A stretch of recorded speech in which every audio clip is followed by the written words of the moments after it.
Hey, Treasure History. Today's essential question is how did Greek and Roman government influence our United States government? Go ahead and pause and write this title at the top of your page, Greek and Roman government. Make those boxes for your key points.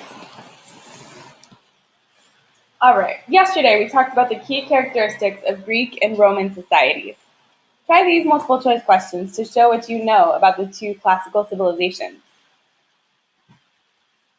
Today we're going to focus on the Greek and Roman governments and how they influence the government of the United States today. Without the Greeks and Romans, life in the United States would be very, very different. Voting, freedom of speech, power to the people, all the things that you take for granted as part of our government and culture, they wouldn't exist. Our American founders learned about those ideas by reading and thinking and talking about ancient Roman and Greek political texts. So let's start with the Greek government. Athens is the birthplace of direct democracy. Direct democracy means the rule of the people. That's a Greek word, democracy, rule of the people. Each citizen had the right to vote, and citizens did not vote on people to represent them. Instead, they voted directly on laws.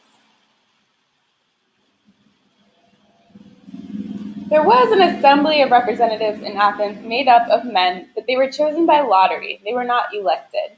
The assembly proposed new laws, but these laws did not go into effect unless the vote approved them. There was also a jury system. When a person was accused of a crime in Athens, citizens were chosen randomly to serve as a jury, just like what we have today. Copy key point number 1. Athens had a direct democracy. Direct democracy means citizens vote directly on laws. Please pause if you need more time. Let's switch to Roman. As the city of Rome grew, it developed a complex civilization with a government that was influenced by the Greek ideas of democracy. Here's a model of what Rome may have looked like. As you can see, they have a lot of buildings and a lot of people. So they needed a more complex system for how to rule their people. The Romans did not use direct democracy straight from Athens. The Roman government was called a republic. Another word for republic is a representative democracy. A representative is a person who is elected to represent or speak for a group of people. Here are the representatives in Rome. So, a representative democracy is a government in which people vote on these representatives. The Roman body of representatives, as you see in the circle, was called the Senate, and the Senate made all the decisions about laws.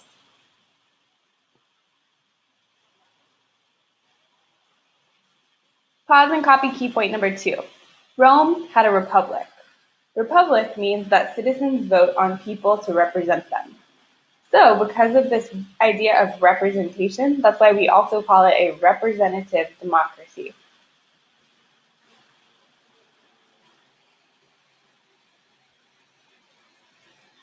So here's the United States government and how it was influenced by Greece and Rome. The United States government today is a republic. We have 3 branches of government, just as the Romans did.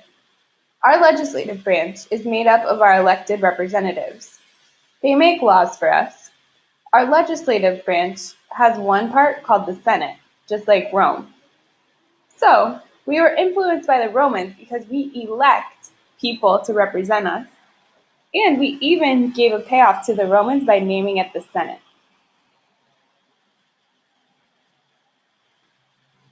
Let's pause and copy key point 3. The US government is a representative democracy, just like Rome.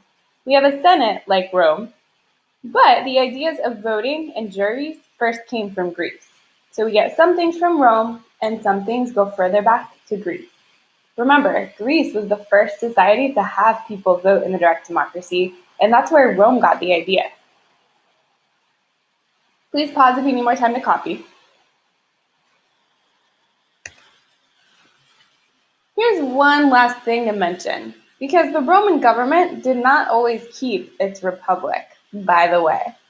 We know that after Julius Caesar took power, he demanded that the Senate make him dictator for life. He started ruling in a totalitarian way, taking all control. So, from Julius Caesar on, even past his death, Rome was no longer a republic, it became a tyranny or dictatorship. We called it an empire, with one person holding all the power. And then he died. But even after his death, remember the empire went on.